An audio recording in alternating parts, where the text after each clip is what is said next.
Hello, beautiful community. Is it true, after all the technical glitches, that I'm with you? Um, we're gonna probably do more pub than academic. In terms of casualness to everybody, thank you so much for popping by. Have a very casual conversation. Luckily, this time I did notice the questions that were there before, and I spooned them up. Bobby, hello. Sebastian, hello. You are going to tell me, Elise, hello. You are going to tell me that that you're hearing me or not, aren't you? Ahoy, Jan. Lorraine, you may have left the question. Maybe we'll start with yours. But see ya, hear ya, see ya, hear ya. Hey, Fran. Hey, Michael. We're good. Lorraine's asking about the threat of the new Russian mobilization. And will that threat push the United States and the West to provide more different types of Western weapon system to Ukraine faster before Ukraine is devastated by whatever are the consequences of the extra mobilization? I wouldn't make that connection so strongly. I think that the chances of a mobilization are very strong in Russia. And it may be that we see a kind of rolling mobilization where we don't know exactly whether it's begun or not, but it's a kind of intensification that is nevertheless palpable. Well, that's not going to devastate Ukraine, except possibly in a medium-term scenario stretched out for a few years, if during that period the West's support for Ukraine declines. So I think that the mobilization isn't going to dramatically impact whether Ukrainian apartment blocks get blown up by Russian rockets. And it's perhaps not going to dramatically change the dynamic that we know we're in, which is that Ukraine is safe as far as its independence goes, but Ukraine is not whole. A Russian mobilization is not going to threaten in any way Ukraine's prospects of remaining safe as an independent state. Nor would a lack of Russian mobilization give Ukraine a victory necessarily. So I wouldn't make a big drama out of it. But of course, the way Western countries turn on and semi-off the tap of supplies to Ukraine is dependent on several factors. One of them is, of course, what Russia is doing. So I don't see that constellation so dramatically. Quick questions that we'll rush through and then we'll go. Alex is asking me about how come, I'm not going to take that in detail because that's not quite the right forum. He's asking me why I think that 90% of art is bad. It's because I think human beings have an activity that they do called art. I think we can describe what that is. I won't do that now. And therefore, it's completely possible to make art that is bad, but still art. And I think that's a very important distinction. In other words, if we lost that distinction, we'd really struggle to explain our art production activities. But Alex, much more on that on the Philosophy Channel. Schofield is saying that he has experienced his comments disappearing on the Jake Bro channel under Jake's Elon Musk video. And then Schofield says that was saying in the comments to look at Vlad for an alternative analysis of Musk's motivation, and that comment also disappeared. Um, I don't know what to say about that. I mean, I don't see I don't see the drama here. I mean, I've given a very clear impression that I think that um, Elon Musk is a sort of um, disaster on two legs as far as his presence in the public sphere goes. And that's a constitutive disaster as well. In other words, I didn't think that Musk was in any way a surprise, for example, in the way he's handled Twitter. Um, so I, I I don't see what the contrast is. I don't think that Musk is constructive. It's rather that what my video was about um, about the point that it's not about Musk. The point is that it's not ideal to have a situation where you've got someone in a position to make decisions like the decision he made about the um, Starlink. And I deliberately stayed vague about this because I didn't want to become conditional on the details there. I simply said that that is a problem of political legitimacy, right? Um, so that's really what I said. I don't see what the big contrast is. As you know, I don't recommend people to go around, you know, calling each other Russian assets, but um, is Musk in some ways functionally acting in the interests of the Russian state? A bit, yeah, sure, he is.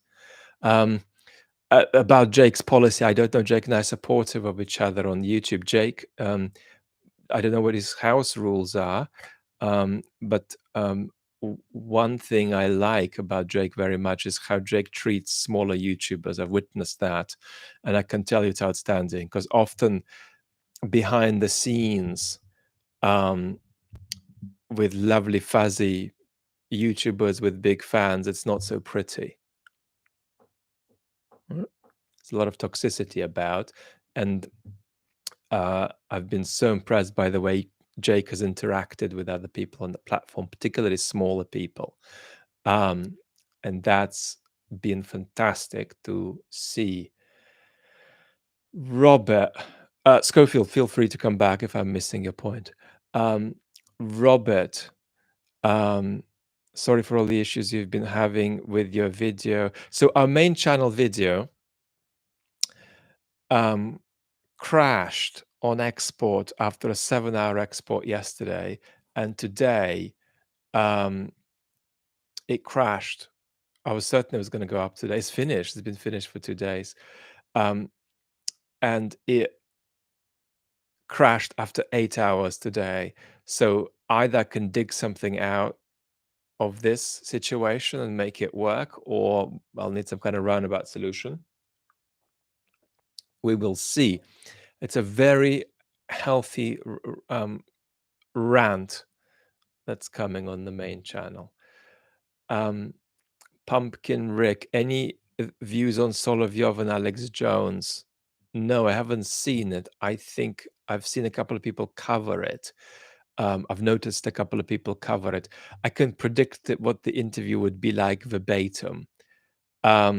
Yogi, no. This is the first video on my main channel. It's going to have a little bit of graphics because I was sharing a lot of text there. And it's genuinely got some moving graphics, and I didn't handle that in the right way, and my system crashed. So we're talking about an Adobe Premiere export taking, normally it takes 10 minutes, taking 8 hours. Well, now the third attempt is going on. So far it's been probably 25 hours in export cumulatively, and I don't know if it'll crash. Again, what was the last question? Oh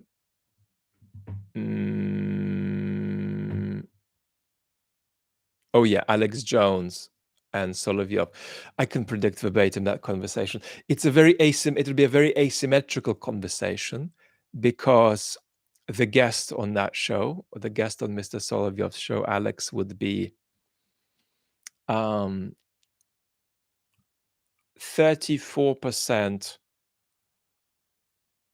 manipulatively emotional, and the rest of the percentage legit off with the fairies. I mean, this is an individual with very significant mental health challenges. Solovyov is just a grifter. So it'd be very asymmetrical. Solovyov is not off with the fairies. Solovyov, could get a job broadcasting in favor of Ukraine tomorrow if you paid him enough and gave him security. Whereas Alex Jones is a man with very big challenges, pathologies, destructive impulses, addictions, and so on. So it's a very asymmetrical conversation. So that's how I'd expect that to go. Roman did, NFKZ Roman did a thing on it. Yes, he did.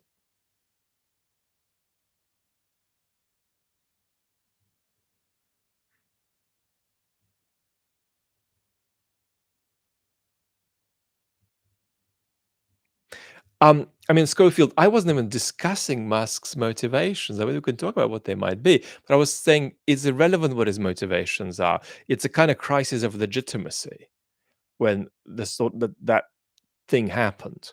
It doesn't mean we can fix it straight away, but it's a crisis of legitimacy because you've got stuff happening for which you really want state actors to be responsible.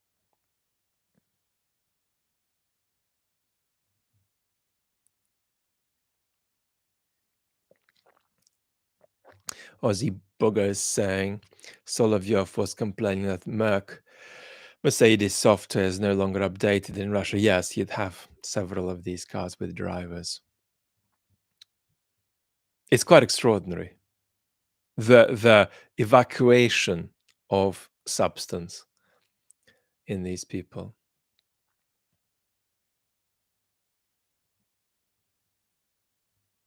Malfitano, thanks for passing on the tip and seconding it. Sever is asking, am I a fan of Chris Hitchens?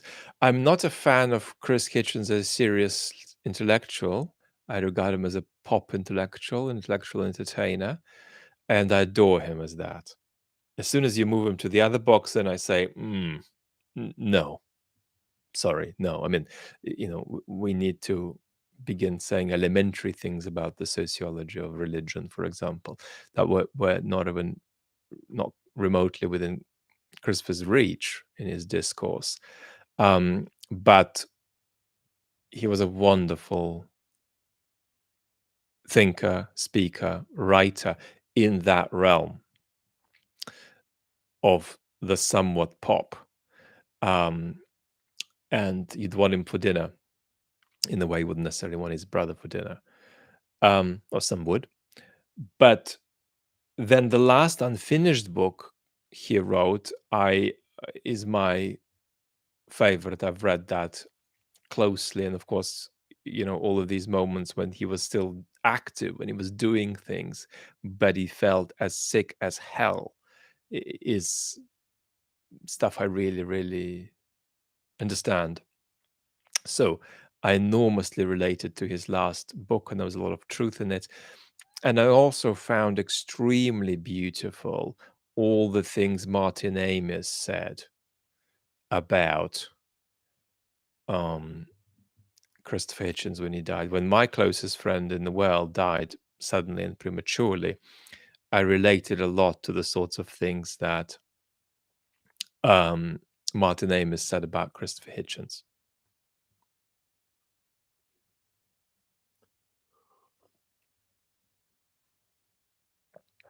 Alan Conroy, where's the world going?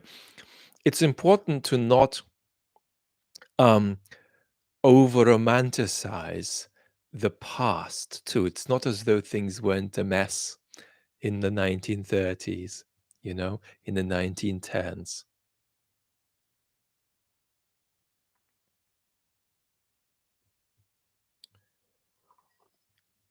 But yeah, my disposition with Christopher Hitchens is to like him with the qualifications. Pliny is asking, could I comment on Putin's superstitious attitude towards some dates?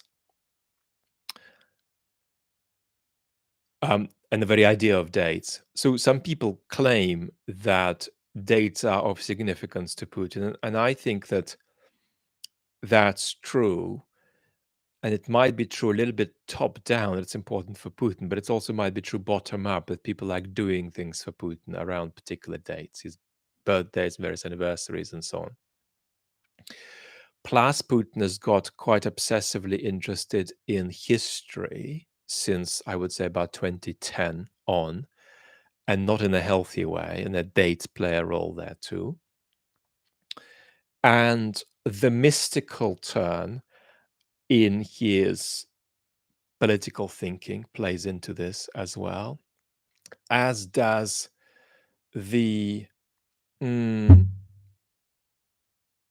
propensity, as the gullibility Putin has around when various modes of the occult are presented to him, and he could sort of buy into that.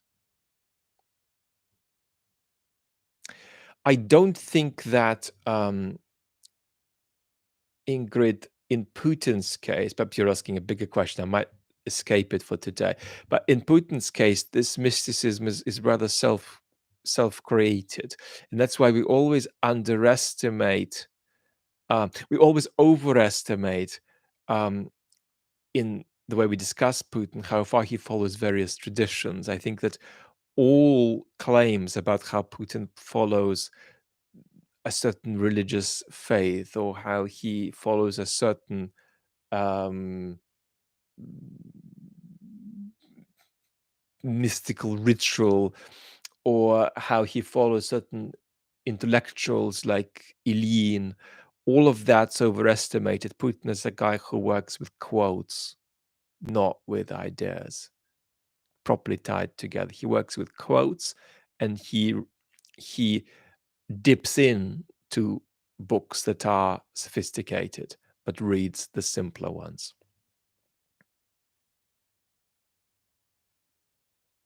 No, I don't think mystical uh, um, and mystical thinking and magical thinking are, in my mind, the same thing. Um, Mystical is about a certain very personal, intense inner experience. Magical thinking is really disregarding basic mechanisms that are at work in the world or at work in the social world. Magical thinking about politics is typically thinking outside of cause and effect, for example. Um, Dugin, Ian, is absolutely not Putin's Rasputin. Um, Prigozhin was, if anything, closer to that. Dugin is trying to run ahead of the train and say a few things, hoping that the future location of the train will align with the things he says. So he's a kind of entrepreneur of destiny, in a completely postmodern way. He throws some stuff out there that he hopes will stick given the kind of turns he expects to happen. And if some of that happens, he then does a song and dance about how he is the incarnation of some vision of historical destiny that the Kremlin should pay attention to. Putin thinks Dugin is a bit of a fool and a tool, but he wouldn't say that in public. But if you look at Putin's recent interaction with Prokhanov, who is another sort of narodnik, the destiny of the Russian people, siren songs about the destiny of the Russian people sort of guy, older than Dugin. And Putin, when Prokhanov asked him some questions about how sort of violence and war ultimately expresses certain things that Russian culture needs for self-realization, Putin laughed at him. And then made a couple of jokes and sort of mumbled on to the next question. So that's roughly Putin's attitude to Dugin. The way Dugin's influence works is that he is more famous or notorious in the West. And in Russia, Dugin tries to leverage his Western fame to give him cred. So the paradox is that the whole myth of of Dugin is a kind of burst bubble because it's not so substantive in Russia. If anything, it's the myth making about Dugin in the West that Dugin then tries to cash for reputational currency inside Russia. But Dugin isn't Dugin isn't a stupid man. He's capable of having very complex ideas, working with very, very complex concepts, but he's a kind of um, entrepreneur.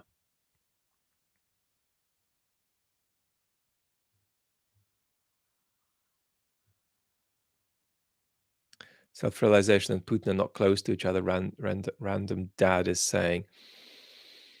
And of course, throw into that the inherent degeneration, right, that anybody would go through the top of a regime like that.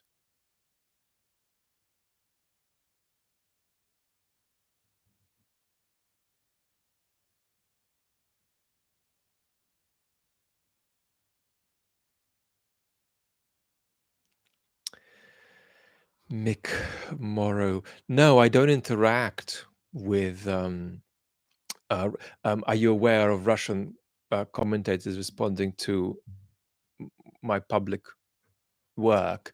No. I address myself exclusively to a Western audience. So if you Western Russia experts are aware, or very much aware of the conversation we're having. Some of them enjoy watching it themselves, but they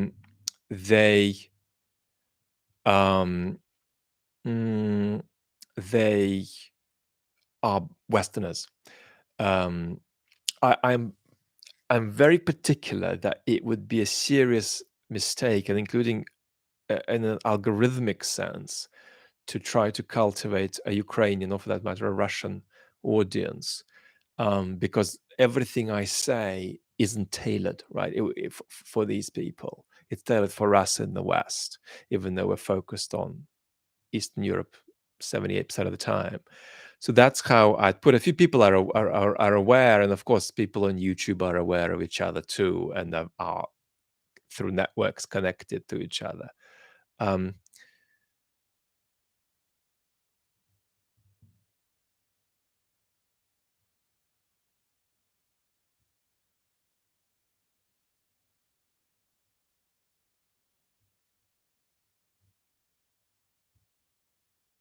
Let's have a look. Henrik, yes, Putin has put it very softly, an eclectic collection of ideas. Rachel, thank you so much. I've got it. I was aware, but you helped me not forget. J.C. Vigan, I've encountered a Russian belief that the Baltics got an above average share of resources in Soviet times relative to Russia itself. To explain, so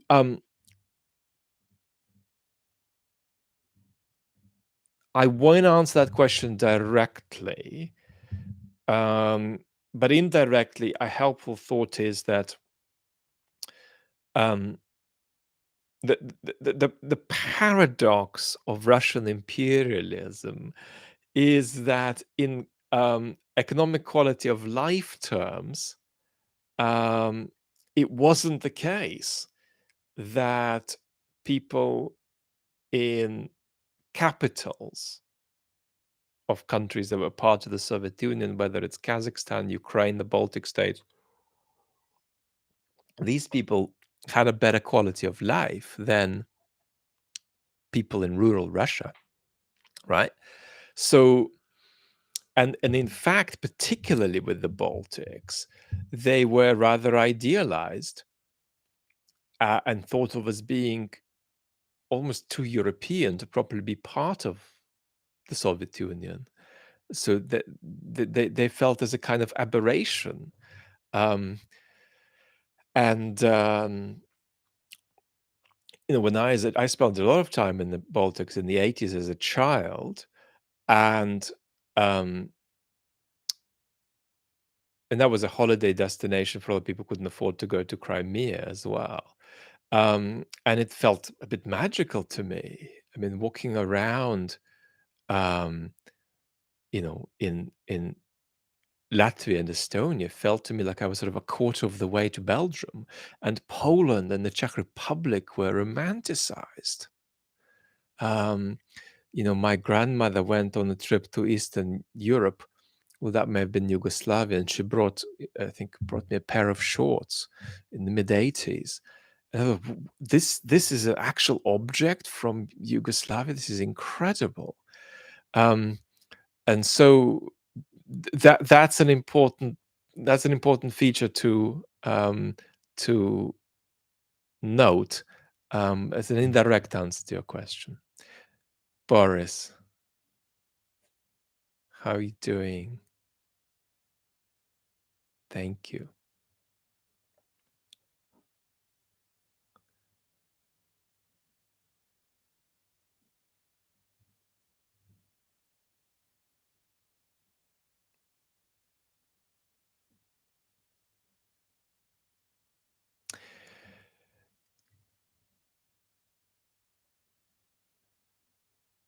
How old is Dugin? Rachel saying he seems like one of those guys who styled himself as a wise sage early on. He's not that old. He's in his 60s. And I don't think he's even in his late 60s. I think he'd be early to mid 60s. So 20 years more than me. Um, but he was styled like that from his mid 20s.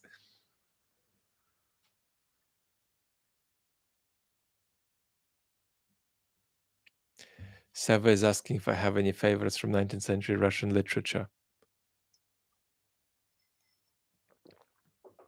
So I have blasphemous views about Russian music. I think some of Russia's most famous music is overrated. But I think Russia's literature is not overrated. I don't want to get too much in. I would just name one name that's not often doesn't often come up when people talk about Dostoevsky and Tolstoy and Turgenev, and that's Alexander Herzen, who was a very important 19th century Russian political and social activist and thinker. And the 32 tomes, his complete collection of writings, is behind there through that door. And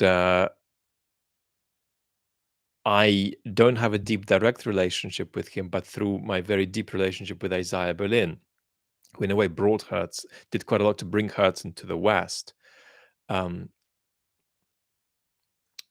Through Isaiah Berlin, I always have little bits of Herz and percolating through. So that's one name I would throw in on top of the usual candidates. Sebastian, I was saying Western experts on Russia, like Mark Galeotti.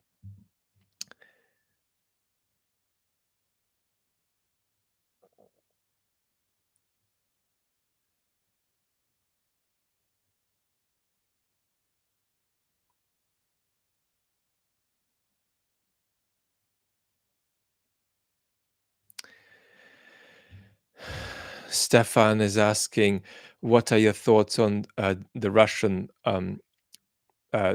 novelist Dmitry Glukhovsky? He's a wanted man in Russia. I think he's got 9 or 11 years.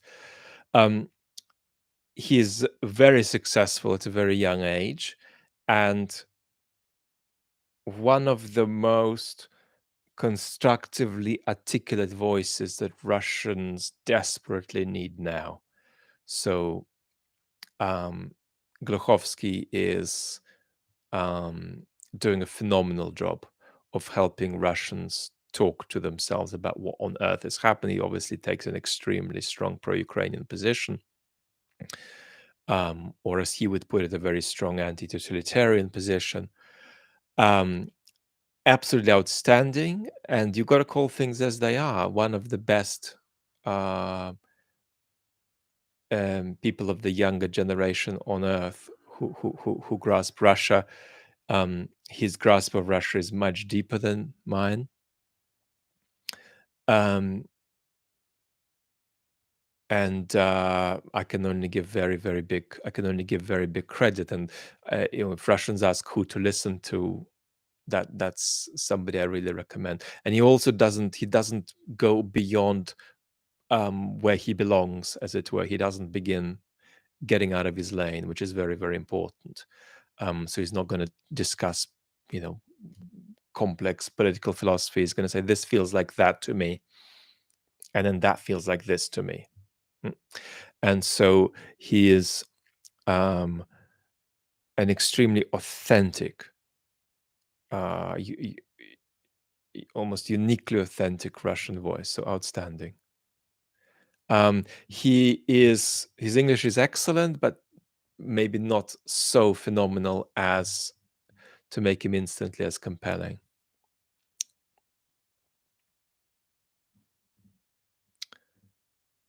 Rotso, are trustless algorithmic institutions,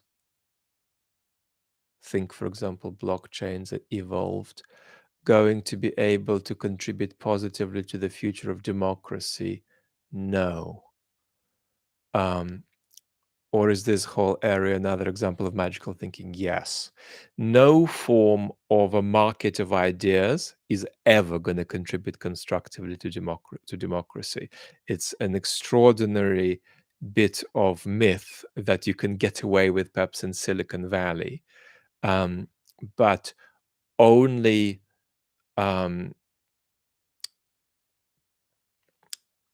very particular and very cultured or maybe filtered markets contribute constructively to democracy. There's lots of things that are problematic with the very idea of a market of ideas. That's such a popular idea. So I'm in principle skeptical about that concept. The question with anything that is to do with politics that is dependent on algorithms is about transparency and accountability. So we still have a lot of work to do. And the problem we've got is that whatever happens, it's unclear how we can institutionally go about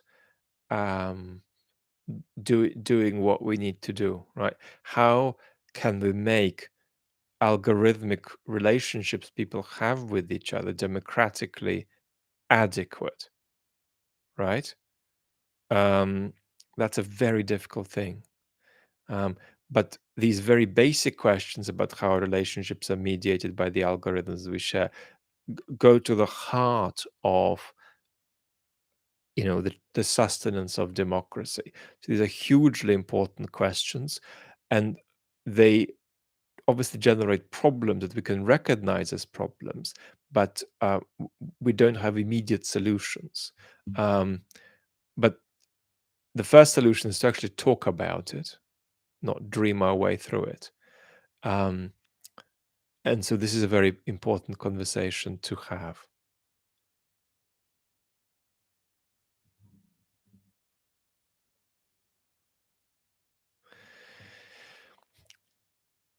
AI is asking how close did Russian people feel to Ukrainians prior to the conflict? Does this feel more like a civil war to native Ukrainians than Russians? No, it doesn't feel in that sense.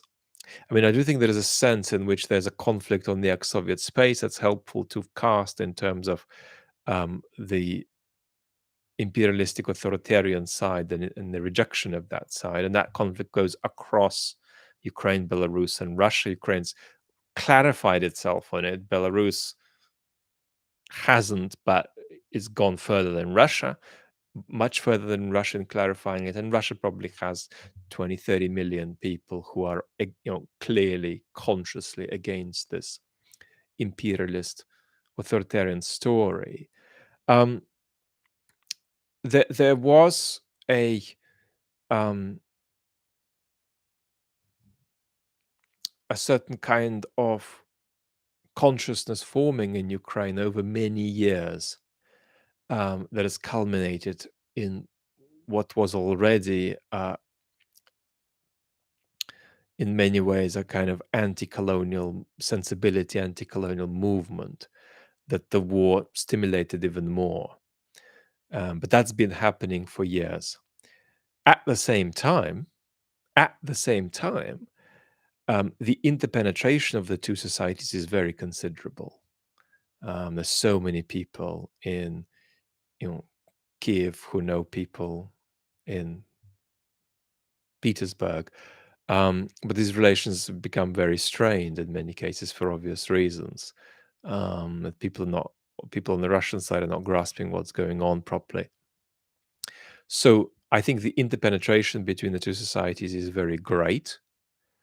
But I don't think that Ukrainians remotely see this as a civil war. They're morbidly offended, on the whole, by that idea. And Russians are more inclined to see it that way. They don't quite get Ukraine's independence, and Ukraine's independence is something Ukrainians needed to get too, as Sergei Plokhy, the Ukrainian historian, likes to say. One group of people who weren't very conceptually clear about what Ukrainian independence means was the Ukrainian elites, much of the Ukrainian elites of the 1990s.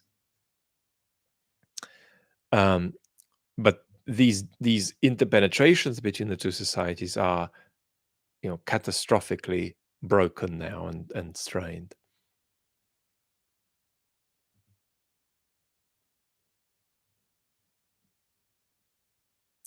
And it'll be interesting to see how that evolves, right? When the war moves from a short 1.5, 2 year thing to a several year thing, if that's what happens.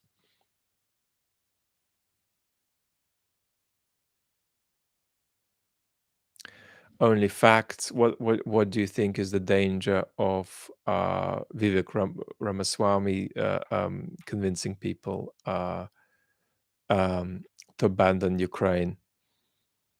Not huge. Not huge. He's a very effective entrepreneurial operator who is able to entrepreneur himself with conviction.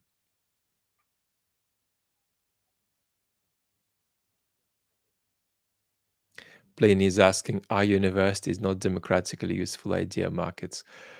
No, universities aren't markets at all. Uh, uh, I think that a philosophy seminar is indeed an important part of how a democracy functions, for example. It's not a central part, but it's an important part. Do you know how coercive that enterprise is? Do you know how restricted speech is in a philosophy seminar? You can say anything you want, but because of the culture in place and the institutional procedures in place, do you know how extraordinarily coercive that speech is? Do you know how extraordinarily coercive the speech is in academic journals? Right? It's speech that makes progress toward truth because it is so coercive. And its freedom is so profound because it's freedom within profoundly coercive delimitations. You can't, you're not going to be allowed in a philosophy seminar to say, yeah, I don't know anything about Kant, but I reckon that probably is a good thing to think and a good idea. No, that's not going to happen. It's very, very different. So it's one of the most coercive um, uh, for discourse enterprises you can come across.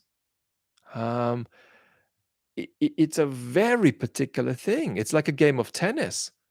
If you're going to be preparing yourself there with a cricket bat, people are going to say, "No, sorry, go to the other place. This is not for you." So they're not free markets at all, and it'd be terrifying if philosophical discourse were a free market.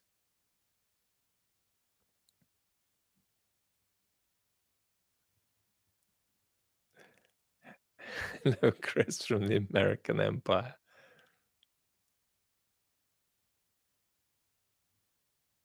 Was it tea? Good day, mate.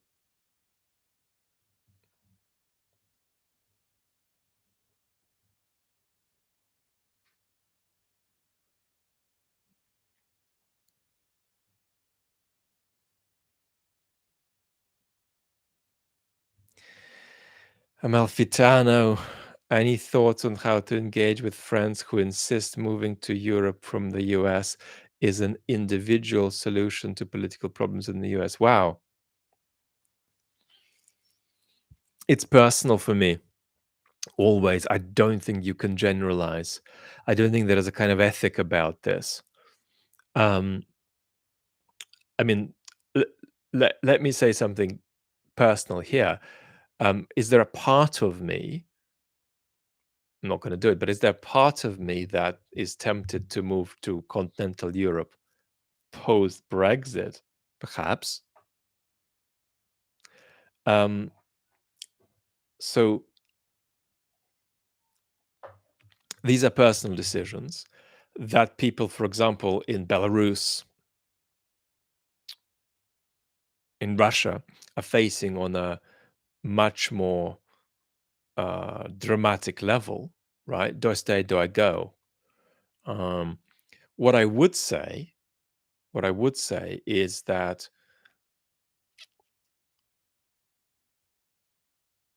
if politics is terrible for your mental health, you don't want to think about it. That's one kind of story. But another kind of story is the story where you feel nothing can be done, even though you are engaged by politics. And I think that is where I would perhaps challenge and provoke a bit more, because there's a lot that can be done. And also, what we're trying to avoid and what we're trying to strive toward aren't either or things, right? You cannot commensurate democratic health with a number, but if you, in a frivolous way, were to try, um, we could say that every point one of a percentage point of democratic sustenance, hello, Chef Pat, um, is a good thing, right? Just like with climate, we might say every point one of a degree matters. It doesn't matter how bad it gets, every point one of a degree matters. So every point one of a degree of democratic health matters. So that's what I would say. Um, if you're asking me specifically about politics, political responsibility, um, but I think that every answer has to be personal. It's an intensely personal decision if you want to jump off a sinking boat that cannot be rescued. The United States is not a sinking boat. It's a listing sort of boat. It's a boat that is um, um, flailing in the waves, but it's got a lot of resources to stay afloat.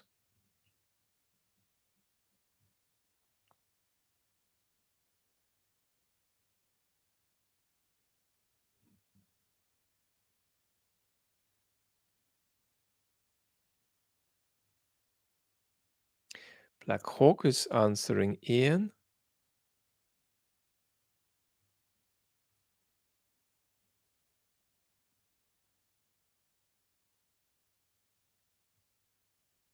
But I don't know about what. No one is asking me if I considered moving out of the UK. What, presumably after Brexit? No, not seriously. Oh, Zizek.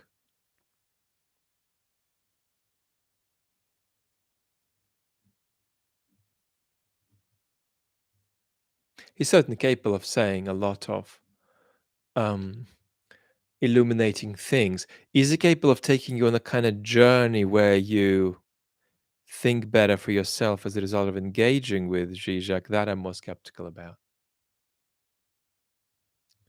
Um, hey, David, where's the spammer?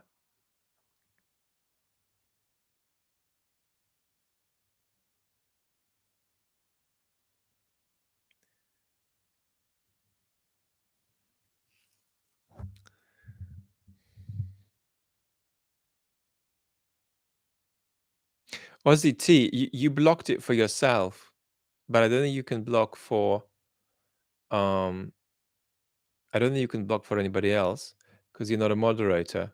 You can be a moderator if you want. Just tell me.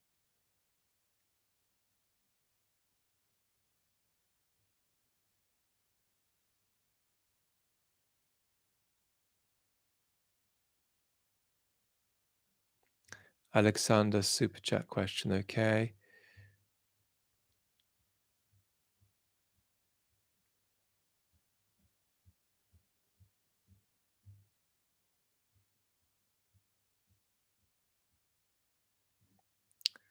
Oh, let me play it like this.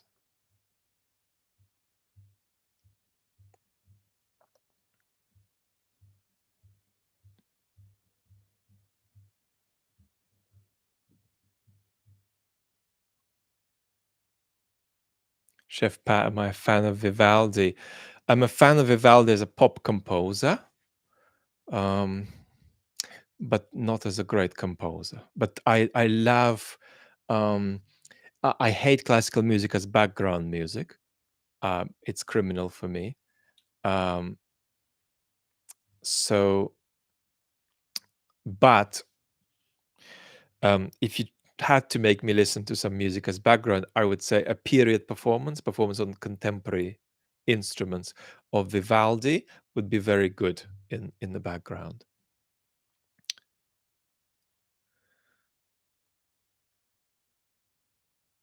So my strong recommendation, if you're listening to Vivaldi, do not listen to Vivaldi primarily on today's instruments. Listen on the period instruments. Um,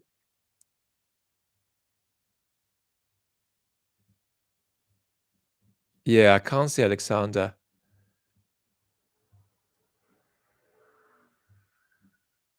If Alexander can't shut up and wants an answer, then I should be able to see. Alexander, I can see you complaining. Alexander, I can see you complaining. So am I going to see a question if I scroll up? If I don't find it, then just write it right now and I'll make sure I'm looking at the screen.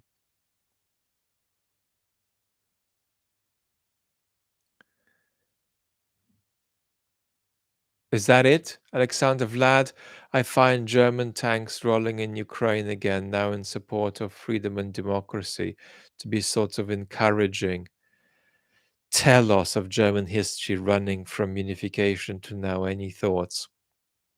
Well, huge thoughts.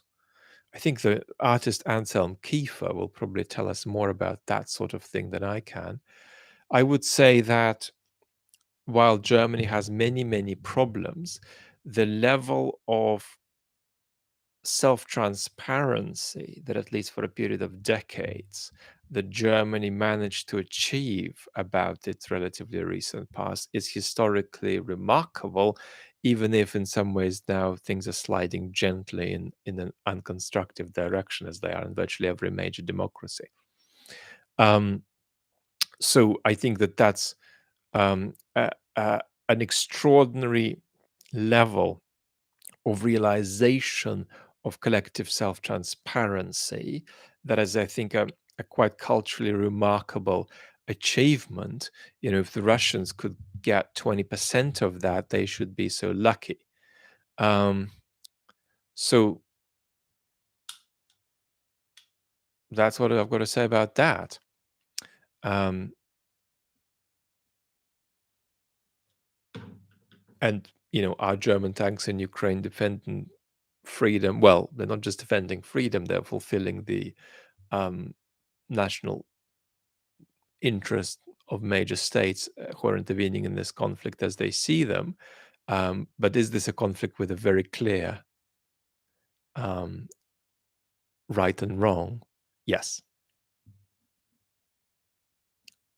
almost on a kind of comically emphatic level.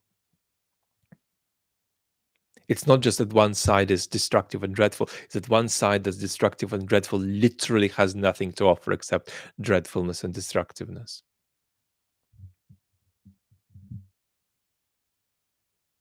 But it's not an accident when I talk about this cultural self-transparency, I mention the work of Anselm Kiefer. It is done a lot in this direction, I think.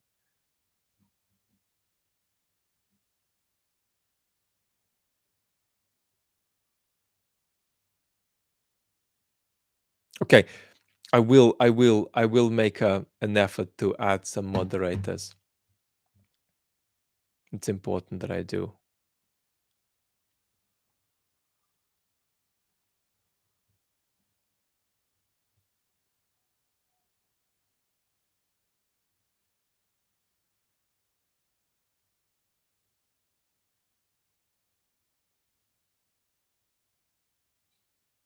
Edmuth, I wouldn't say Russia offers the world its own misery. I would say at the moment Russian politics is offering the world a kind of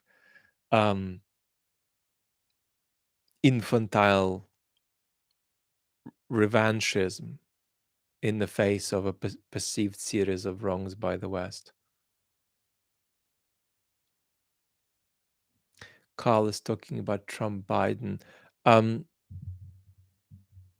It's a coin toss at best, actually. At best, on assumption virtually everybody here would prefer a Biden outcome, as anti-Biden you might be, or pro-Biden you might be.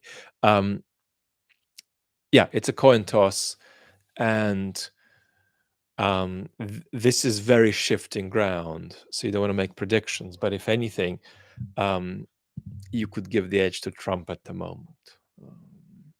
So it's a very concerning situation. A younger, robust, conventional Democrat who doesn't solve the trust crisis in any way would do much better than Joe Biden. Biden got extraordinarily lucky so far, but his luck might run out.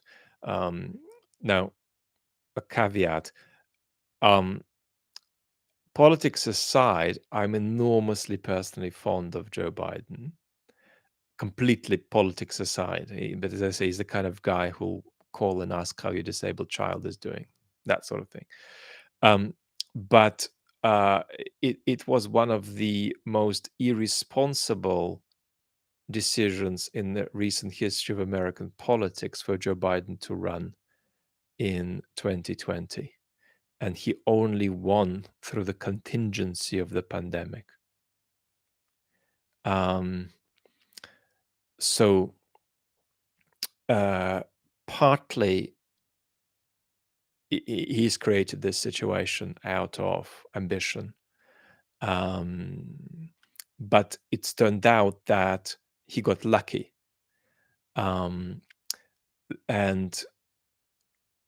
one of the ways that he got lucky as a politician is, funnily enough, Russia's brutal invasion of Ukraine, because, again, escalation management has been one thing that Biden has been absolutely outstanding at. I don't mean giving Ukraine weapons in pipette form and not more, but I mean at being very conscious about his responsibility to avoid nuclear war. Biden has been absolutely outstanding on that, but he's got lucky.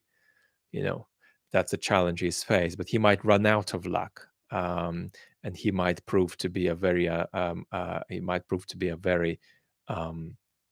unconstructive candidate for American democracy. Entirely possible. Speaking of that,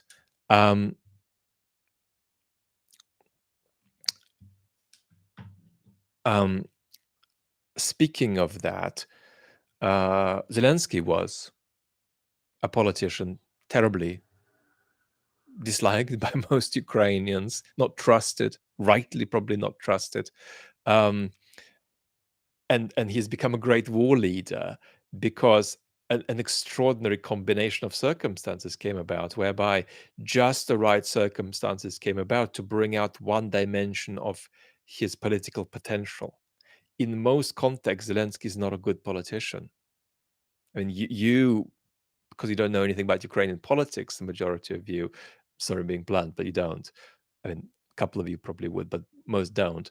Um, Zelensky is not an extraordinary politician under most circumstances. He is an extraordinary politician under a very specific constellation of circumstances. And even that required a kind of remarkable and rapid growth. So that's what's so fascinating. I'm changing the subject a bit about Zelensky, is that he's on the one hand an unserious politician you shouldn't trust, and on the other hand, um, easily one of the greatest political figures of the century already. And how did that constellation come about that both are true? Alexander is asking what other channels people here watch. People watch Times Radio. People watch, in this algorithmic bubble, Perun. People watch Anders Bach Nielsen. People watch Jake Bro. And 3 or 4 other channels. Anna from Ukraine. I think a lot of people watch Arturei and so on.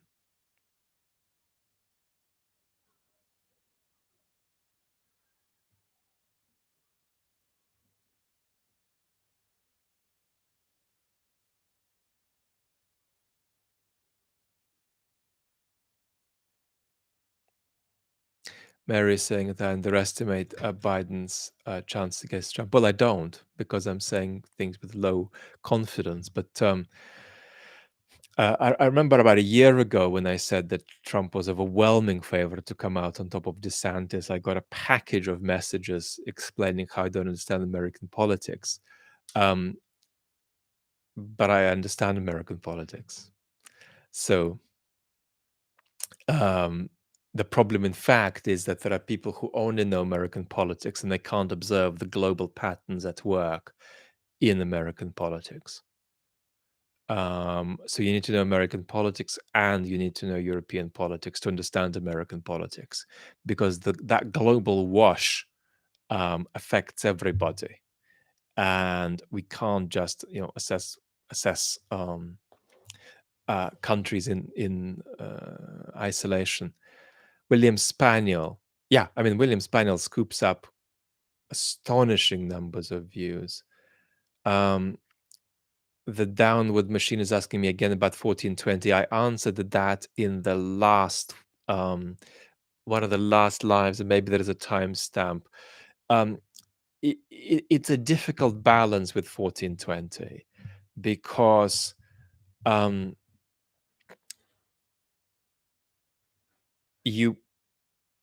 it's hard to balance doing what they're doing without being a journalist, because only if you're a journalist can you be really ethically responsible for what happens to the people you're interviewing, right? Some of them could end up in trouble. So that's a difficult responsibility, which maybe they feel. And then from your point of view, watching it, you have to understand how misrepresentative that is of the population. That only particular groups self-select to speak, and other groups are naturally going to self-select to not speak. Certainly, if you were a Russian walking down the street and you said, "Oh, by the way, I hate Mr. Putin," but there's 1420 around the corner, should I give him a little vox pop? If they ask me, my advice would be, it's your decision, but know that there could be some risks there for you. So you've got to do quite a bit of sociology to understand what you're watching. You can't just watch it and think you understand what you're watching, because it's a very complex process of selection. I'm not saying they select it. I'm saying the people themselves self-select. Google Jeremy Morris on Twitter. He's done a thread on 1420. I want to like 1420. That's my feeling. I want to say it's fantastic, but there are caveats that are very important.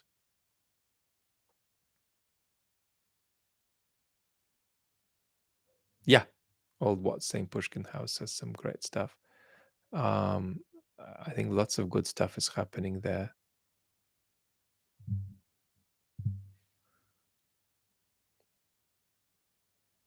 No, Neil, so 1420 would not have any kind of deal with the regime.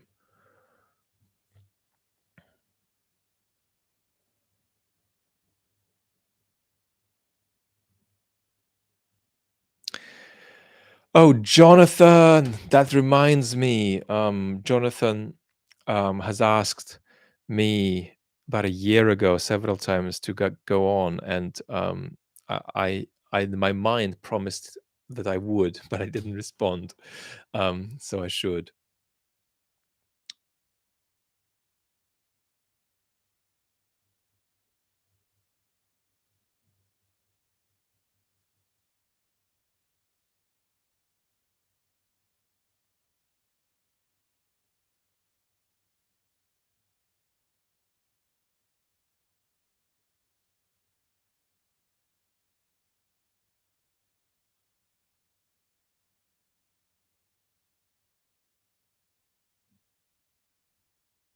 No name, thank you.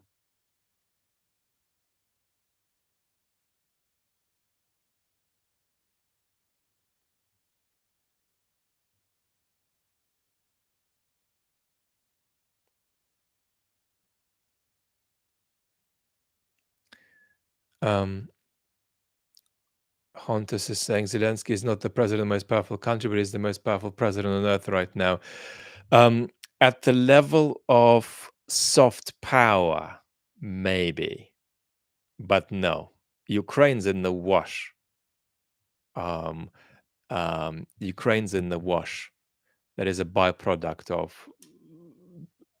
the relations of the United States with the world, and the United States with China, and the United States with India, and India with China. Um, so Ukraine's in a bit of a wash, and it does not fully control its own destiny as a result, um, because it hasn't got enough support. It's got a huge amount of support, but it's not got enough support to control its own destiny. Um, so I wouldn't say that, and I think we need to acknowledge, and this is why I love it when Ukrainians say this, because Ukrainians have a right to say whatever the hell they want. But when non-Ukrainians go on about how Russia is the second strongest army in Ukraine, and the third and fourth strongest army, in fact, because then you consider some of these liberation legions, you consider Prigozhin's army, you consider Kadyrov. Russian army is the fifth strongest army in Ukraine.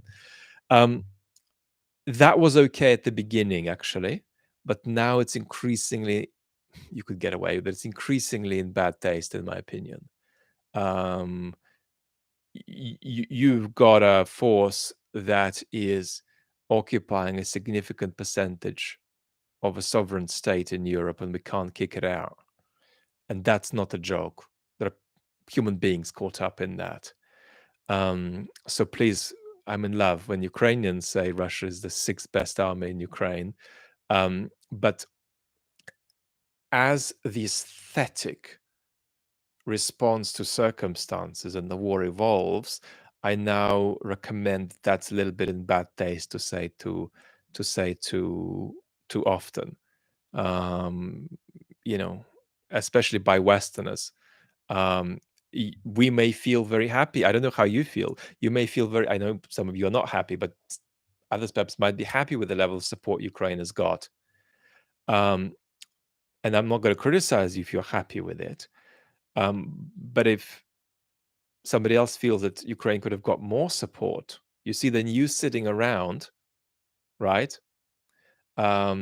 Saying that the Russian army is the fifth strongest army in Ukraine, while your country has not helped Ukraine remove that army, there's a clash there. There's a clash there. Okay. says, "Thanks for everything you do. Your content is a treasure. We are lucky to have. Um, I'm lucky to have you as well, and my content is lucky to have you. Um,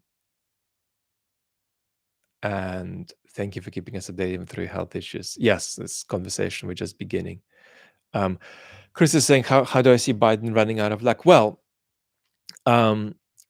Biden is somebody who you don't want in power at a time of a massive crisis of trust. Biden stands for everything, as does any centrist politician in the United States. Stands for everything that is perceived as a problem at the level of the trust crisis, the level of those citizens who've partly, right, or completely lost trust in institutions. So you need political actors who are going to start regaining that trust, or at least reducing the decline, the speed of decline in trust somewhat. Conventional politicians like Hillary or Biden can't do that.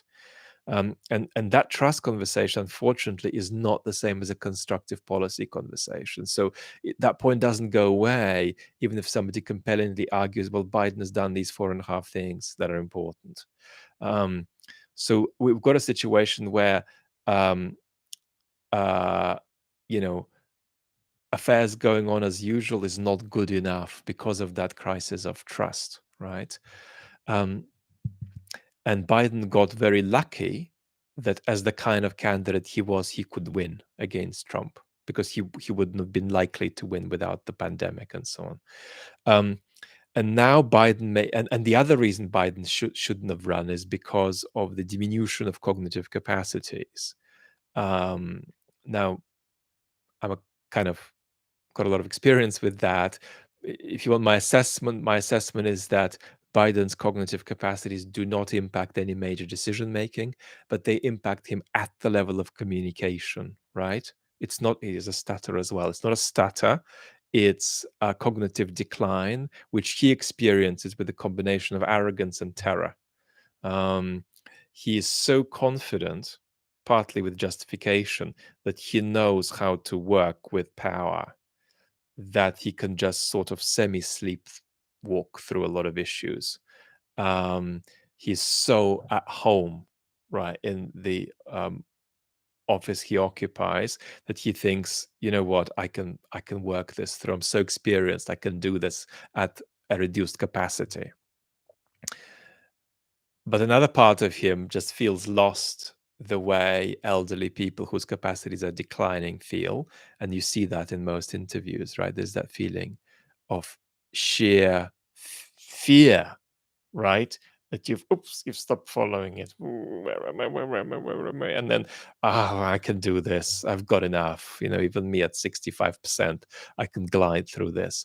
But it's a huge ethical thing to bring that in. And that was already happening before he got elected. It's a big ethical thing. It's for Jill as well, a big ethical thing to bring that in. And we've got to be serious about this. Now, the political opponents of Biden are going to town on this. They're exaggerating this. Now, my impression is that this doesn't affect policy making at all, but it affects his presentation very much at the moment. Now, where this might be in the future, we don't know. But we've got a situation where he is going to be trying to get reelected with, on top of the other issues we've mentioned, that centrist politics comes with. I'm not saying other bits of the ideological spectrum are better, but there's a special problem centrist politics has, or politics that looks like it's centrist politics.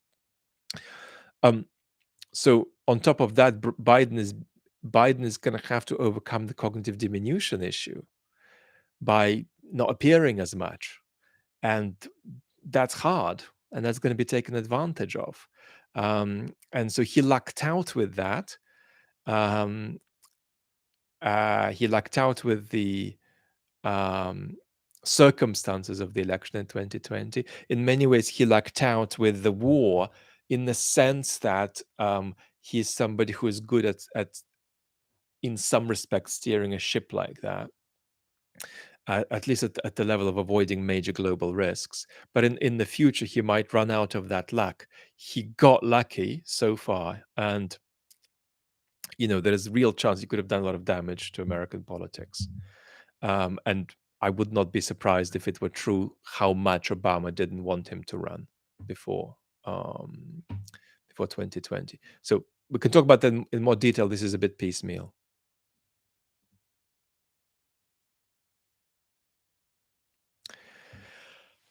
AI, I'm not so concerned about the Russia-Chinese. Um, well, depends how you think about it. I think Russia is entering a relationship of some degree of dependence on China, but increasingly, I'm also seeing debate about exactly what form that dependence will take and how much it really will be dependence.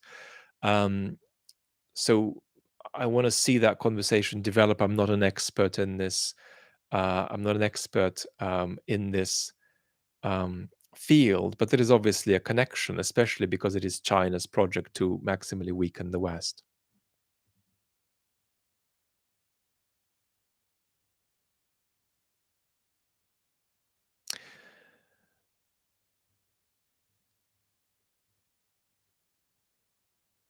Yogi, no, you rule Russia after Putin. I don't want to rule Russia. I don't want to rule anywhere, least of all Russia. The least worst would be for me to be in UK politics, but I really couldn't be. Somebody who I talked to on the community post, somebody I used to know, Brian McGee, was in British politics. He found that in many ways an alienating experience, being a member of parliament. It's the last thing in the world I would want to be.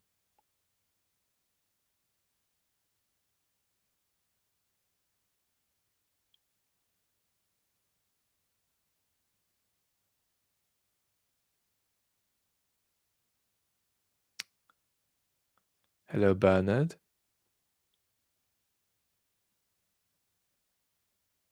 Luke is asking, Putin recently made a comment about Zelensky's Jewish heritage. How central is anti-Semitism to Putinism?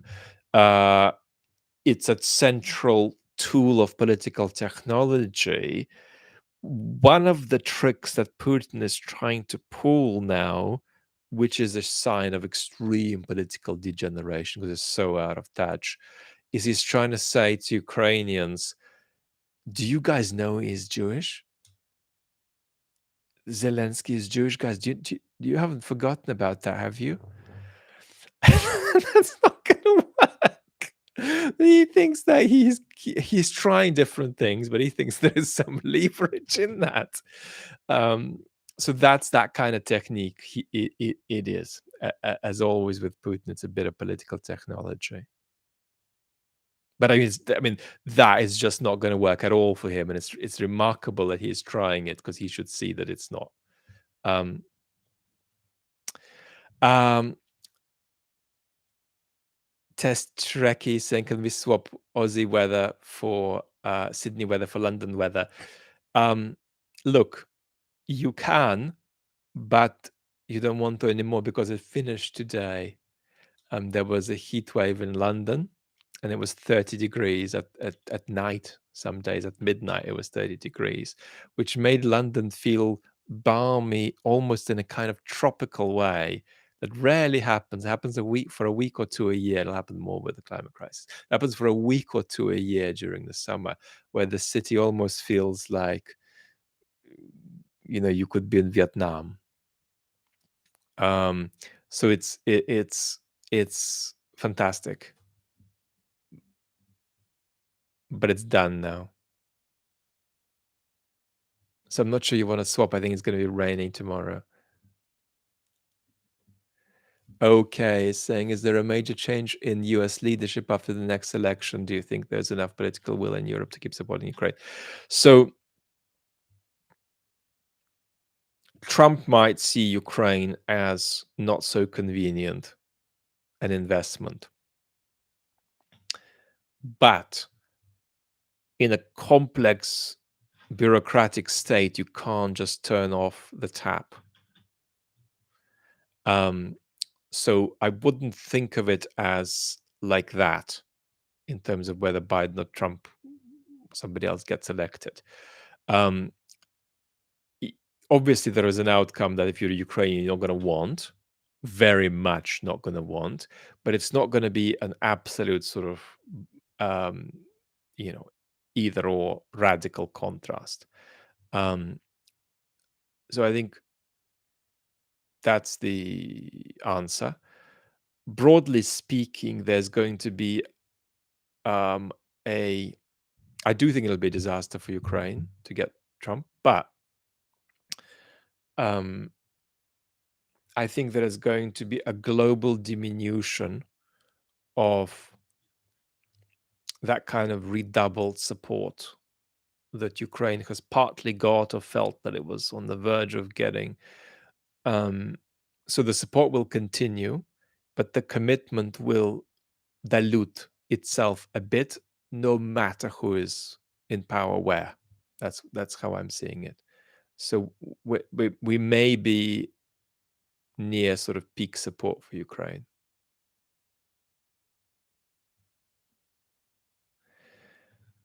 Joe Big Cat says that Trump will succeed in defunding Ukraine.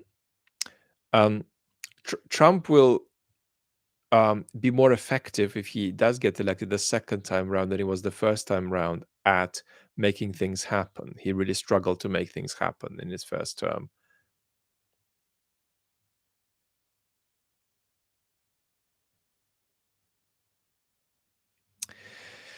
Ukraine elections, M. Davis. The election situation in Ukraine is to be seen in the context of the country renegotiating and the government trying to renegotiate with the country a kind of rough deal on the basis of a new reality, a reality whereby the war might be a longer war and a less obviously victorious war.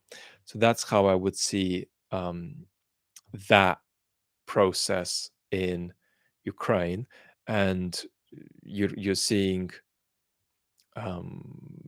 various things, various changes in personnel in Ukrainian politics. You might see more of that. Um, the other thing I would say is that it's very difficult to engage in any systemic reform at wartime and tackle issues like corruption. Very, very difficult.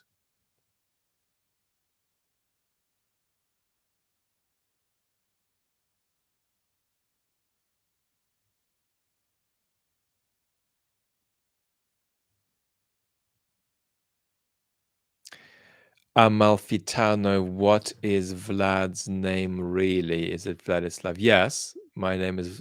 Well, it's not Vladislav because I don't use. Ever since I left the Soviet Union, I never really used the full name, so nobody calls me Vladislav. I don't relate to that as a name. I'm just Vlad, um, and then Vlad pretty much everywhere. I am Vladislav on my passport. That's the only place where I'm Vladislav, but I am Vlad everywhere else. Um, and just Vlad Vexler. I don't have any second names. I was born with the Ukrainian surname, which came from the mother's line, and from the father's line, the surname Vexler was used when the family moved from the Soviet Union to Israel. So I was born Goncharenko. I was born Vladislav Goncharenko.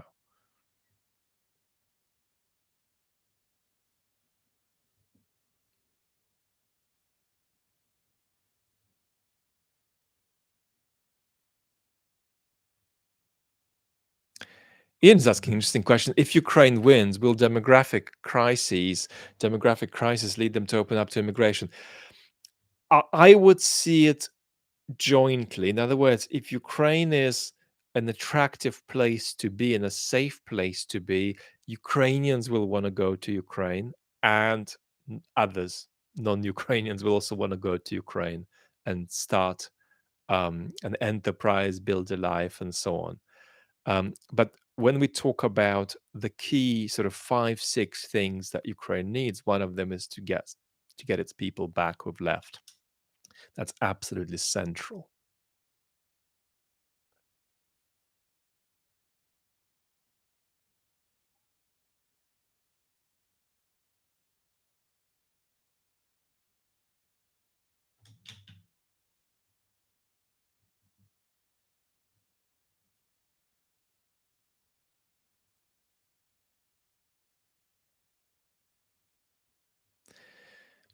Only facts.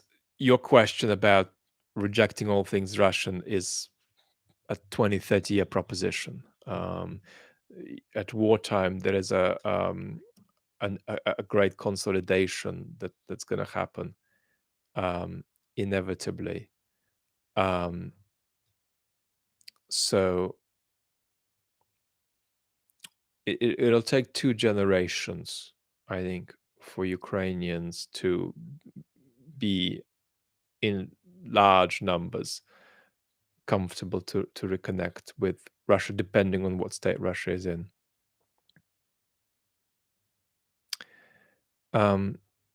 Yes, Ukraine could form an alliance, do a big cat with some East European countries if Ukraine wins. One of the big questions will be, is Ukraine going to be a Europe-looking European country or an America-looking European country? It's going to look toward the United States or not. And that's going to depend on what the politics is in the United States. At the moment, Ukraine is a country that's would look be one of the European powers that looks very much toward the United States, but that would change depending on what happens in U.S. domestic, um, uh, depending on what happens in U.S. domestic politics.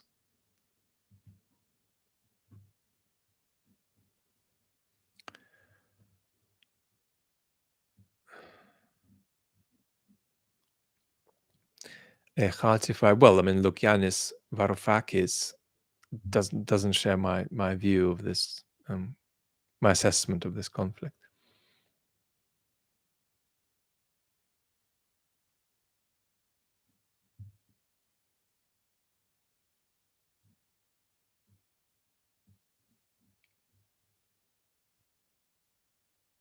Well, what Poland is a country with diminishing democratic credentials.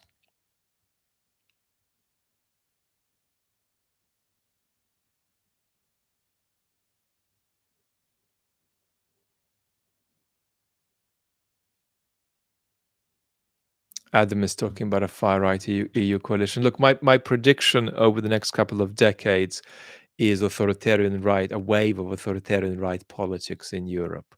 Right populist authoritarianism is going to be the default for the next couple of decades in Europe, in my opinion. That'll be a default drift that we can do a lot to stop. And also we should do a lot to not further instigate it as well.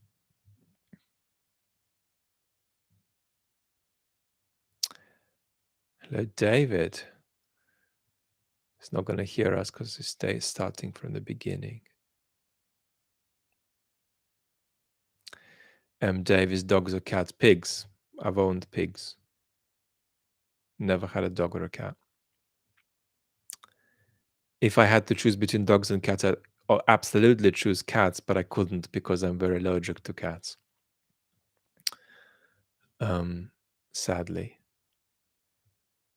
I can be around the cat for a short period of time if I'm super preliminarily medicated.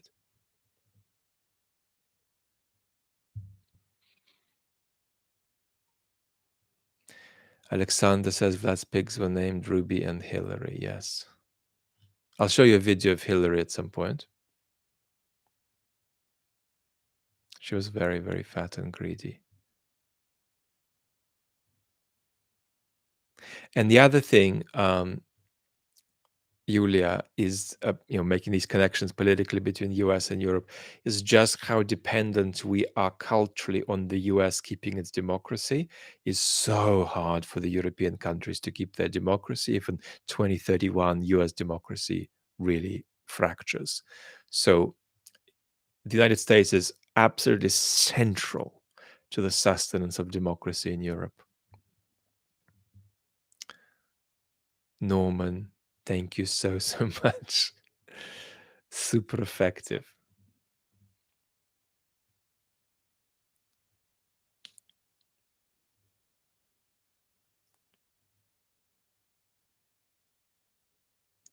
The big cat says that his wife brought a kitten today, and he doesn't know how he feels about that. Off topic, but do you have any reading tips? I started reading non-fiction works, but my mind tends to wander. I'm gonna do, I'm feeling completely guilty here. I absolutely need to do an episode with some reading tips, because it's one of the top 5 most recurring questions that I get. I'm not allergic to sheep at all. I'm not really allergic, Yulia, to any animals except, well, I'm a bit mildly allergic to dogs, but I'm like catastrophically allergic to cats. And with my health condition, it can send a snowball. So I can't have a cat. I'm not a fan of, I must say personally, very personally speaking, I don't want to judge anybody. I'm not a huge fan of urban pets. Maybe it's easier with cats. Ferrari guy, what audience outside of the algorithmic bubble would you like to see here? Maybe none. I don't believe in outside of the algorithmic bubble. You just have to negotiate it, as it is. Otherwise, well, how are you going to communicate? But what I want to do, most importantly, is create over the next few months a possibility for more of us to connect both on YouTube, but also irrespectively of the platform. I think for the sustenance of this community and the sustenance of this conversation, that's important. The other thing, Ferrari guys, that I don't want to gather us here completely topic based.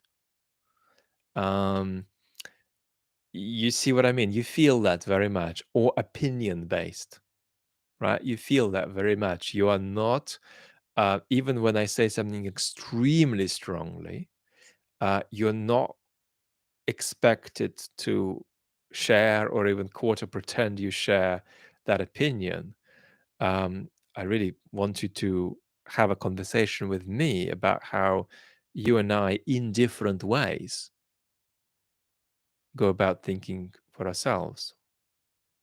So we're also not, I'm building a community detached from a topic, or a position.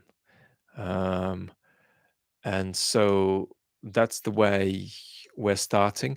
But will this conversation gently and imperceptibly broaden in the way that we'll lose some of you, but not most of you, I hope? Will it broaden to include more of the biggest global political and cultural issues? Yes. Will I ever talk about Beethoven's late piano quartets on the chat channel or on the main channel? I don't think so. No, I believe in a different room for each conversation like that. So there's going to be the classical music channel for that.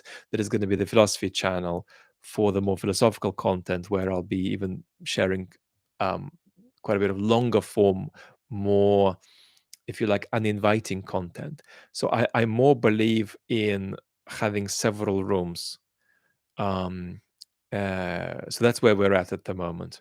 The task for chat and main is to go about giving people resources to make sense of the world, giving people resources to somehow combine truthfulness and hopefulness, giving people a sense that they're participating in something that adds something to them rather than takes from them, that's based on some modicum of trust and exploration rather than congregation around a position or commitment.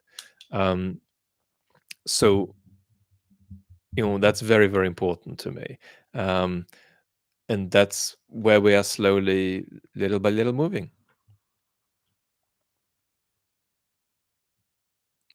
But we'll always have, obviously, a lot of things to say about things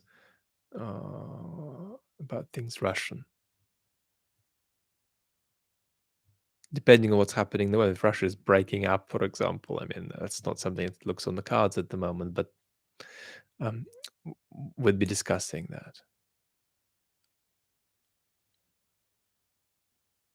Yes, Jan. More politicians who are divisive and bring an us versus them politics within their countries. We're expecting more of that in all over Europe.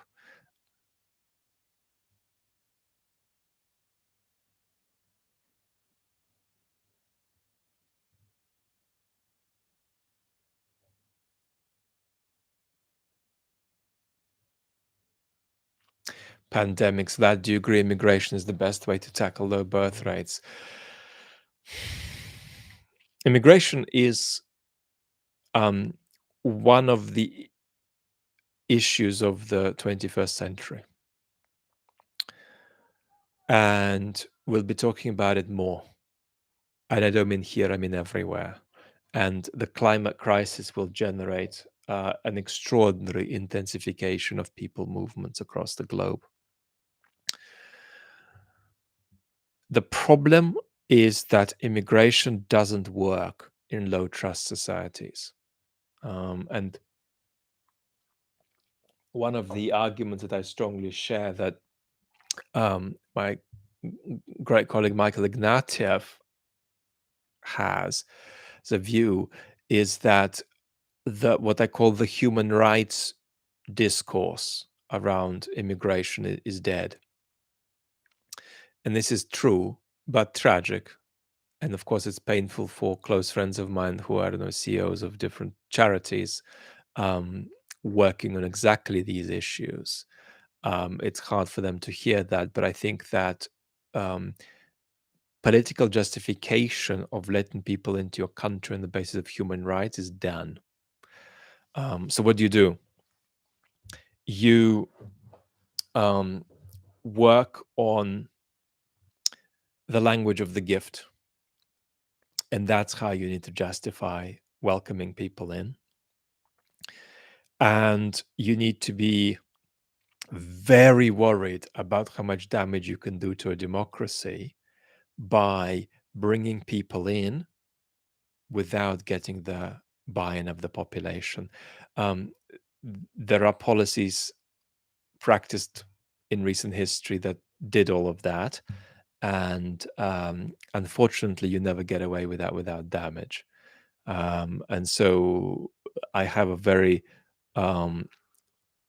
robust and sober view on immigration. My personal view is neither here nor there. How if you like, I'm dispositional. I think you know that because you watch me, and I'm sitting in the part of East London. And there's a lot of Australians, Brits living in the building I'm in. If they all moved out and they all got replaced by Syrians, my experience would be that my life would probably go better. We'd have community, we'd have fantastic meals and so on. But I'm one. And then there is a few million who are like me, but others don't feel like that. And we need to start with their feelings as they really are. And so it's going to be increasingly impossible to, I'm going to say it like this, it's going to be impossible for major Western states to pursue human rights compatible immigration policies. I'd put it like that. And insofar as they have more humanity in their human rights, in their immigration policies, they're going to have less democratic stability. And there's no way to break out of that equation. People on Twitter break out of it by calling people racist and irrational, but they still feel what they feel. So it doesn't help. Uh, we will talk a lot about that because I have constructive things about this too. I believe that we can argue for generous immigration policies, but we need different discourse here. And I even have some views that I think apply to how particular organizations advocate. So I think we'll talk about that properly. Unmissable says, is war morally reprehensible? No, only particular wars are morally reprehensible.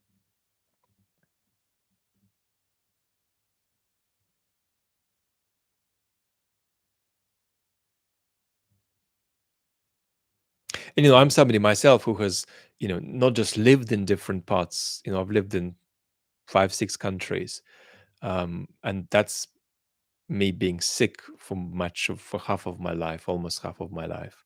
So I've been much more, if not for that. And then in immigration terms, I mean, I don't think living for 2 years in one country that counts as immigration, but I've moved, certainly as a child across 3 countries, very culturally different countries. So I know all about that.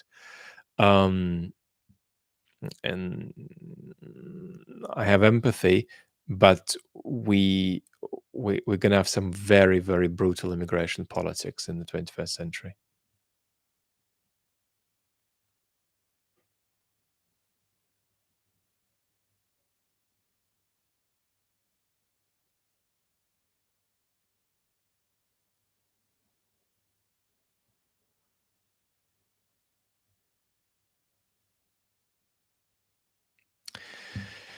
Servers asking about Ukrainian and Russian cartoons. I know that Soviet TV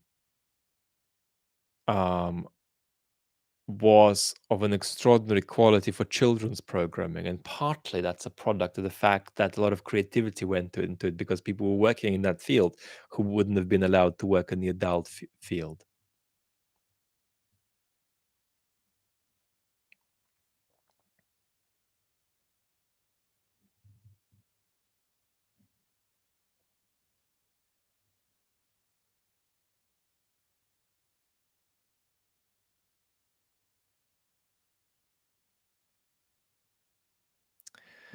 Um,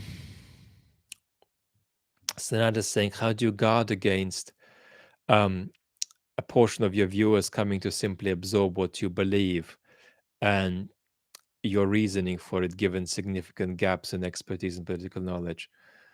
Um, I do several things. One of them is put an enormous emphasis on the process and not the conclusion where you land. Over and above that, I ground more concerns and values than views. And I ongoingly have a conversation with you about the conversation I'm having with you, which I think is a very important thing. There was a question an hour above about a content creator on YouTube sort of losing their rudder. And it's very, very important that, in this environment, especially where we have a direct relationship, well, it's mediated by YouTube, but it's not mediated by an institution. You're not reading me through the New York Review of Books. Hopefully you will at some point, but you're not at the moment. And um,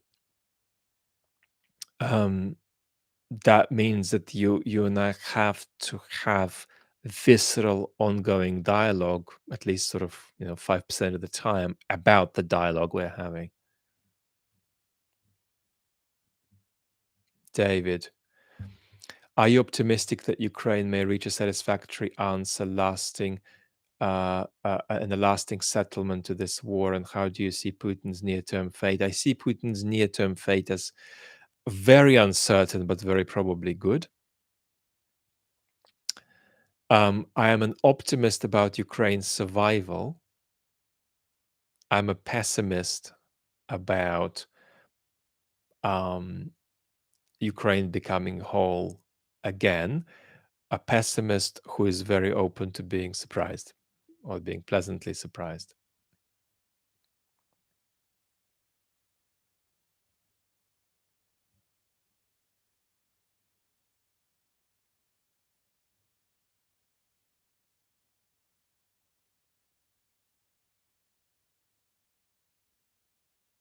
Interesting, Yulia, about how you've changed your mind about aspects of this hugely important global issue in your experience.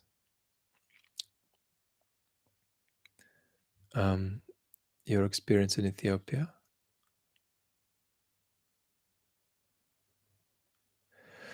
Random dad. Yes, I mean anybody who is sane should be pessimistic about Ukraine becoming whole again. But short of endangering the world at the level of nuclear risk, we should explore whether or not that's a good idea. Well, you know what my position is. My position, insofar as I have one, is that Ukraine could have got more support earlier and could have got more support at the level of discourse. So um, the, the the position is this: Ukraine is not set up to become whole again by its Western backers. If it does, it'll be an overachievement in excess of what it was set up to do.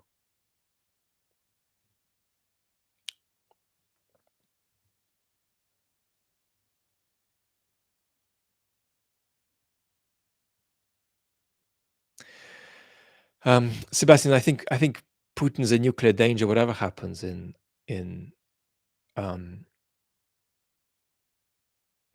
in the war, um, he's a nuclear danger if he's losing. Absolutely, he's a nuclear danger if he's winning. Seva is asking, "Do I like Yuli Yoffe's journalism?" Yes.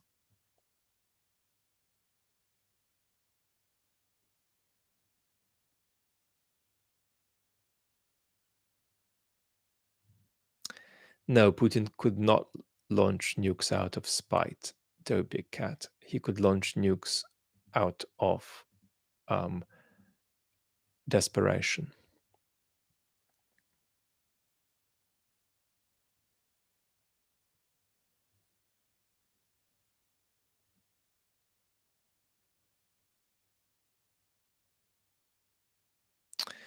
Um, I mean, the economic decline is very palpable in Russia. People are feeling it, but it's not dramatic on a kind of historic scale. So be careful with analogies of the late Soviet Union. Um, do not follow. Do not fall for YouTube economic analyses of Russia as your only source of information about that. Be careful. You don't want activist economic analysis. Um, watch that, but then watch other things too, read other things too. Follow some people who talk to Russian economists as well. I was there in the Soviet Union in the 80s. In Moscow, there was no meat, there was no dairy products. Um, uh, Shops were empty. There's always bread. Um, so nobody was really going hungry, but people were wondering what they were going to eat. And no, that's a million miles from where things are at now. But things are going downhill.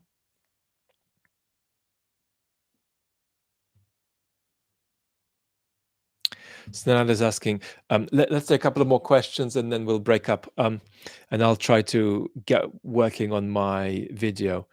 We'll take Snad's question and being Lisa. Was asking about Sam Harris. Some of you will know about Sam Harris's public work for decades. Snad is saying, do you think there's value in pointing out hypocrisy? Sometimes hypocrisy is a problem. Pointing out hypocrisy is a political tool. Is that a good idea? Sometimes hypocrisy is a problem, and you point it out. Sometimes hypocrisy is a good thing. In other words, imagine a politician who disregards democratic procedure but talks as though democratic procedure is central to them.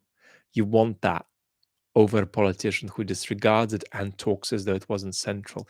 So hypocrisy is often something you really begin to crave for in your political representatives when things get bad.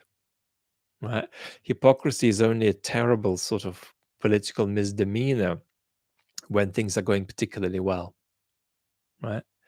Um, so it has these two sides, and it depends on what the contexts are, what the context is that you're dealing with, whether you should see hypocrisy as something to push against and to hit at, um, or whether you actually welcome it and worry that the next one might be doing all the same stuff but without the hypocrisy to make it worse. Um,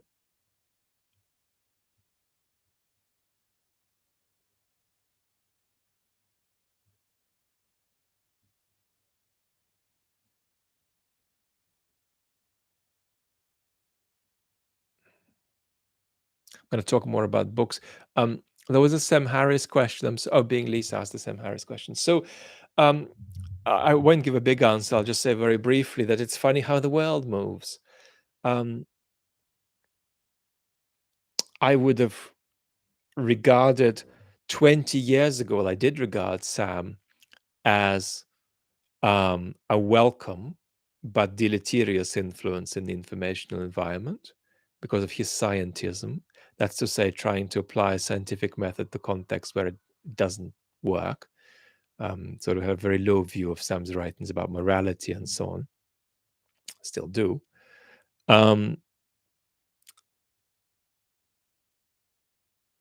But my emotional instinct is completely different now about Sam. And that's not because he and I have changed. We haven't. Circumstances have changed. And what Sam is now, partly because he established himself before the maturation of our stage of the internet. Because of that, Sam has managed to be impervious to algorithm. And so Sam is in some respects my brother in the information environment, at least in this sense.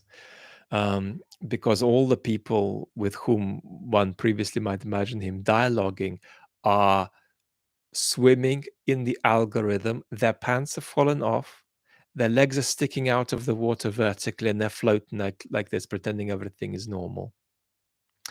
That is happening with, for example, Brett Weinstein. So Sam has avoided that. And in my opinion, he will, whatever his faults are, he'll continue avoiding that. And partly that's his personality. Partly, though, it's also because his self-establishment predates the algorithmic wash that anybody is sort of going to be a victim of if they've come out in the last 5-10 years. So in that regard, I regard him as an ally because he's not upside down being dragged by the current the way so many people who have a history of being in dialogue with him now are. So there is this, I don't say non-grift, I say non-drift solidarity that I feel very, very strongly with Sam. Okay, everybody, thank you so much for being with me. I'm going to try to bring it about that we have a video tomorrow. I'm apologizing if I can't do that. So that's me. I hope you're going to be okay until we speak next. So warm wishes. Thank you so much for taking time with me. This is a two-way thing, and a two-way thing that's I think going some places, and it's also going to last meaningfully. I'm very grateful that we're all part of that. Take really good care till the next time. Bye bye.